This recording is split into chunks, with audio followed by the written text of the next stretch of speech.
முருகா முருகா எங்க இருக்க முருகா? டேய் கிம், நீ என்ன பண்றீங்க? அது என் கோயில்ல. அது ஒண்ணும் இல்ல முருகா. எல்லாருமே சண்டை போட்டுட்டு இருக்காங்க, என்னை யாருமே சண்டைக்கு கூப்பிட மாட்டேன்றாங்க. உன்னையா? உன்னை எதுக்குடா சண்டைக்கு கூப்பிடணும்?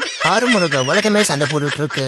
சைனா, இஸ்ரேலு, யுஎஸ்ஏ, எவனும் கிட்ட கூட வர மாட்டேன்றான். காலையில என்ன விளையாட்டு காட்டுறாங்க, எப்படி எல்லாம் சோதிக்கிறாங்க. சரிடா, எனக்கு புரியுது. அதுக்கு இப்ப என்ன பண்ணலான்னு சொல்ற நீ? சரி, உங்ககிட்ட என்ன பொருள் இருக்கு இப்ப எல்லாரையும் சண்டைசி கூப்பிட்டு இருக்க நீ? முருகா, உனக்கு அவ்வளவு தானோ? உனக்காக ஒரு பொம்மை காட்டுறேன். இது என்னோட ஃபேவரட் பொம்மை. நல்லா இருக்க பாரு முருகா. வர்றேன் பூரா மொத்தமா என்னையவே குறி வச்சு வந்தா நான் என்னடா பண்றது? உனக்கு வேணும்னா இந்த பொம்மை நான் எங்கே டெமோ காட்டட்டுமா? ப்ளீஸ் முருகா, ப்ளீஸ் முருகா. உள்ள வேடா, உள்ள வேடா.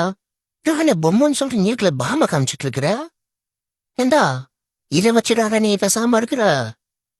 ஒரு கோட் எடுத்து போட்டுன்னு என்ன ஆகுறது? அப்படியெல்லாம் இல்ல முருகா, நான் சண்டை மண்ணா மட்டும்தான் செய்வேன், சும்மாலாம் நான் செய்ய மாட்டேன். சீக்கிரம் வெளியே வாத்தால. என்னடா கட்டத்தோட ஆளுங்க நம்ம பூச்சி பண்ணி போட்டு அடிச்சிருக்காங்க தல. கட்டதுறைக்கு கட்டம் சரியில்லை. நம்ம கூட விளையாடுறதே அவனுக்கு வேலையா போச்சுடா. நன்றி முருகா. எல்லாரும் சொன்னாங்க உங்க கோயில வந்து நினைச்சது உடனே நடக்குது. அது சிறுவாபுரி கோயில உடனே நடந்துருச்சு எனக்கு. ரொம்ப நன்றி முருகா. நெக்ஸ்ட் டைம் கண்டிப்பா நான் அழுதுட்டுக்கிறேன். இப்ப நான் போயிட்டு வரேன். எப்படா வண்டியா போடுறா பீச்.